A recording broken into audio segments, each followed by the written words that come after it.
Hello, good afternoon. We are Team Thompson, number 22, and the title of our presentation is Food Secure Virginia.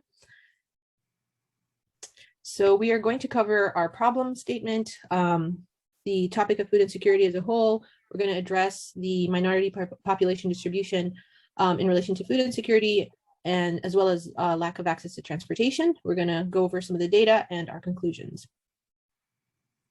So the problem is people who are eligible to use a lot of these benefits don't, and it looks like it's going to be doubling in the future, especially due to COVID and as of 2018. Some things that are related to food insecurity, which might not seem intuitive at first, include stigma, income disparities, food deserts, underutilization of benefits, knowledge of resources, and it has an impact on various aspects of people's lives, including the ability to take opportunities because of being hungry, affecting work performance, school performance, and continuing the cycle of perpetuating disparities between people who do have access to food and people who do not. Our question was, can we find data sources in the Virginia data portal that support these correlations for Virginia?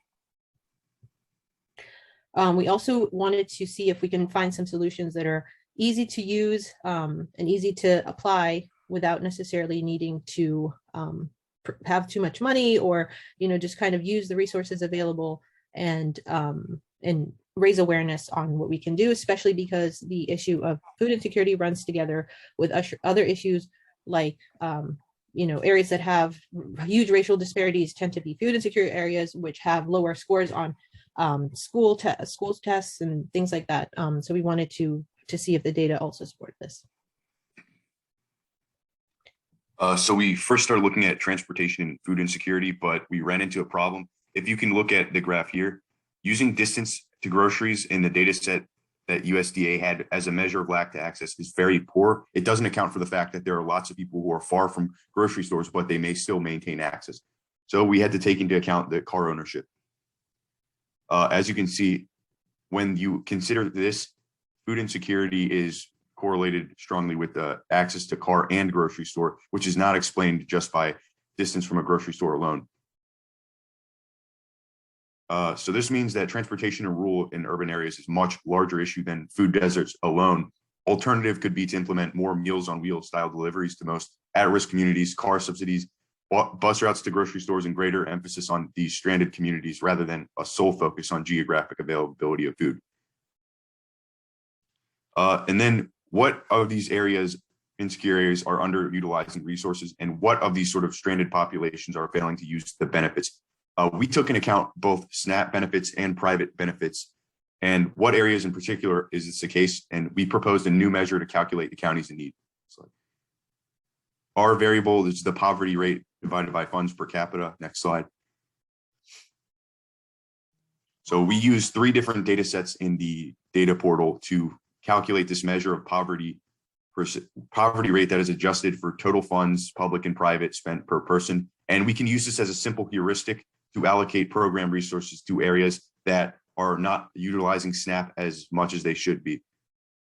In particular, we found several areas like Highland County, which also has least access in Virginia to things like grocery stores.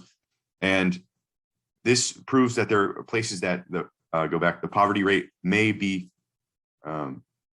the poverty rate may be lower, but their funding ratio may still be very bad, which is a higher fund ratio is bad. And we even see in places like Fairfax, which have a massive built out bureaucracy and they have a low poverty rate, but there may still be underfunding in these areas. And by looking at these outliers using the simple heuristic, we can determine what those areas are. So to conclude, what the data shows us is that food insecurity is a multi-pronged issue with a need of concurrent solutions. So some of these we're proposing are to raise awareness and educate people on resources available, particularly if we use the heuristic to identify those areas that are underutilizing the resources. We would like to also propose reducing stigma by making benefits easy to access and easy to use. Also prioritizing and incentivizing grocery stores and businesses that target food deserts and are creative in ways and finding ways to serve these communities, and also providing grants and funding to nonprofits that target food insecurity. Thank you.